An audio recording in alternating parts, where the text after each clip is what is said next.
다시 입에 한번 대봐라 그리고 혓바닥에 딱 대줬더니 뱉어. 별맛이 안 나잖아 사실.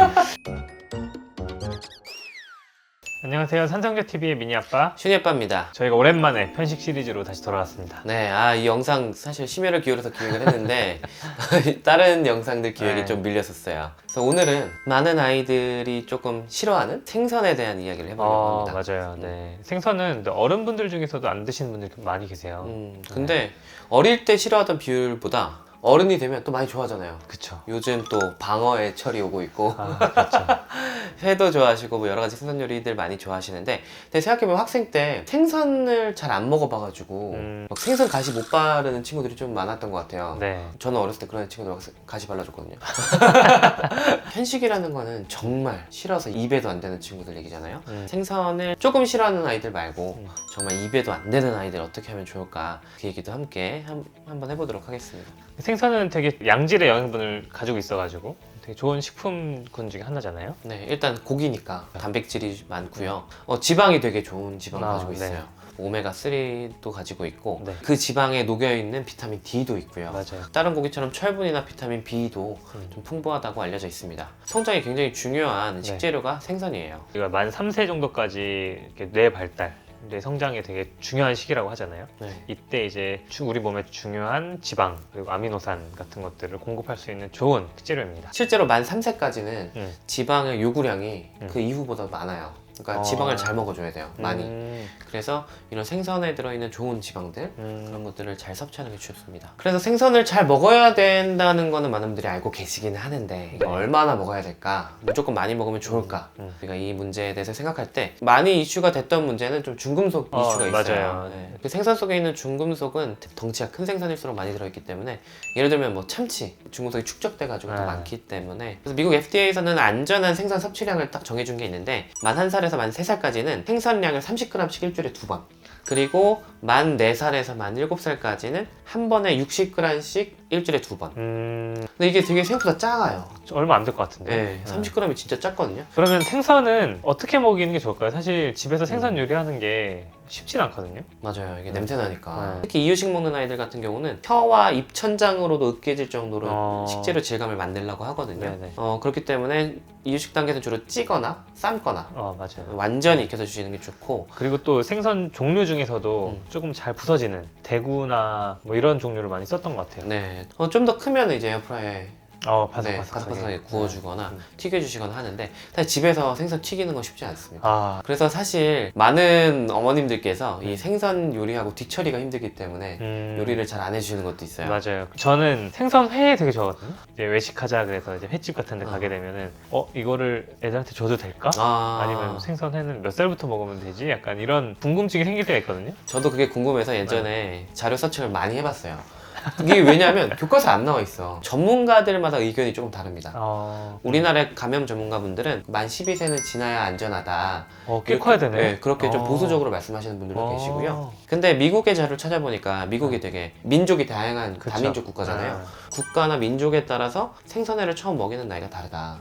예를 들면 일본은 스시를 만 3세 정도면 먹인대요. 특히 선진국일수록 생선회가 안전하다. 생선회를 먹고 실제로 식중독에 걸리는 케이스가 거의 없다. 그러니까 늦게 먹일 필요는 없고 한 만 5세에서 6세 정도면 먹여도 된다라고 미국에서는 얘기를 하더라고요. 근데 좀 생선회는 애들이 맛있다고 느끼긴 좀 어려운 것 같긴 해. 예전에 저희 집에서 손님들 오셔가지고 회를 먹는데 슈니가 달라고 하는 거예요. 다시 입에 한번 대봐라 그리고 혓바닥에 딱 대줬더니 뱉어. 별맛이 안 나잖아 사실. 저도 어렸을 때 회 먹으러 가면은 초장 맛을 먹거나 맞아요. 그 콘치즈 그런 거만 먹었던 것 같아. 억지로 막 먹일 필요는 없고 네. 혹시 너무 먹고 싶어하나 좋아하면은, 제 생각에는 그렇다면 회를 위생적으로 잘 관리하는 식당에서 나오는 회라면은 한 5살, 6살부터는 먹여도 되지 않을까? 그렇게 생각이 좀 드네요. 네, 좀 조심해야 되는 건 있어요. 노로바이러스가 많은 그러네. 생굴, 그리고 조개류, 조개회 이런 것들은 노로바이러스 많기 때문에 조심해야 되고요. 네. 그리고 민물회도 사실은 요즘 기생충이기 때문에 맞아요. 먹이지 말라고 하거든요. 맞아요. 민물회도 성인들도 좀 조심하라는 말이 있고 민물회 먹었으면 이제 구충제 같은 거 먹으라고 얘기가 많잖아요.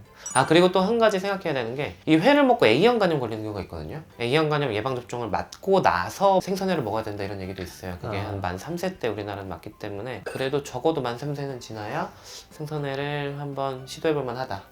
근데 굳이 억지로 먹일 필요 없다. 네. 이게 또 생선을 먹을 때 중요한 것 중에 하나가 오메가3. 오메가3가 이제 워낙 좋다고 하니까 성인분들도 이제 영양제로 많이 챙겨서 드시잖아요. 네. 아이들한테 이제 좀 특히 더 좋죠. 이제 오메가3가 우리의 신경계를 구성하는 게 굉장히 중요한 요소예요. 그러니까 오메가3라는 게 우리 몸에 들어오면 요즘 영양제 이름에 많이 붙어있는 EPA, DHA 이런 걸로 맞아요. 변환이 되거든요. 그래서 그렇게 변환이 된 지방산들이 뇌랑 시신경, 척수신경 이런 거를 구성하는 신경세포를 만드는 역할을 합니다. 그래서 이 세포들이 주로 만들어지는 만 3세까지 오메가3를 잘 섭취하는 게 굉장히 중요하거든요. 그럼 혹시 우리 아이가 생선을 입에도 안 돼. 그래서 뭐 이런 오메가3나 이런 좋은 지방을 섭취를 잘 못했어요. 그러면 어떤 문제가 생길 수 있어요? 만 1살까지는 이유식 먹을 때 얘가 생선을 안 먹는다? 그래도 좀 괜찮아요. 왜냐면 그러네. 네, 분유랑 모유에 들어있거든요. 근데 문제는 이제 만 1살이 지나서 오메가3가 부족할 때 신경계에 악영향이 있다고 보시면 돼요. 그렇기 때문에 심한 경우에는 두뇌 발달에도 악영향을 끼치고요. 시신경에도 문제가 생길 수가 있고 감각도 둔화되고 뭐 이런 신경계에 악영향이 있을 수 있습니다. 그러면 섭취 부족으로 생기는 그걸 예방하려면 어느 정도를 먹어야 돼요? 어린이들의 권장 섭취량이 좀 정보가 부족하기는 해요. 주로 성인들만 있구나. 네.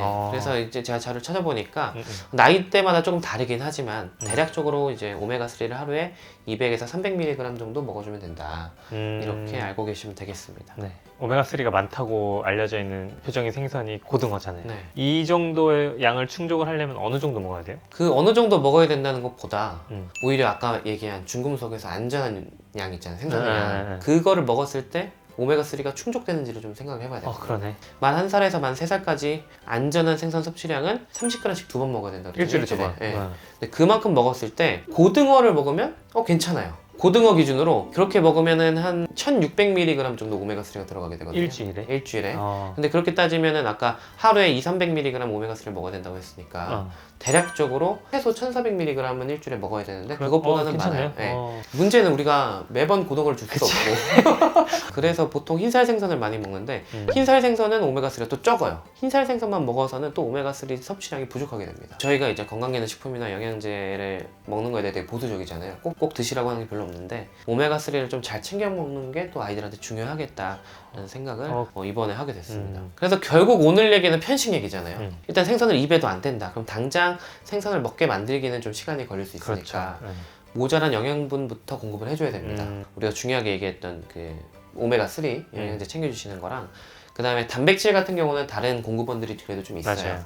콩에도 단백질이나 아미노산이 많이 들어있고 그리고 결국 동물성 아미노산이 필수 아미노산이 많기 때문에 다른 고기를 다른 고기로 좀 보충을 해주시는 게 좋겠습니다. 형은 되게 미니 동생 편식 때문에 요리에 대한 노하우가 많잖아요. 그쵸. 이제 워낙 까다로운 친구여가지고 그러면 이제 생선 요리할 때 좀 꿀팁.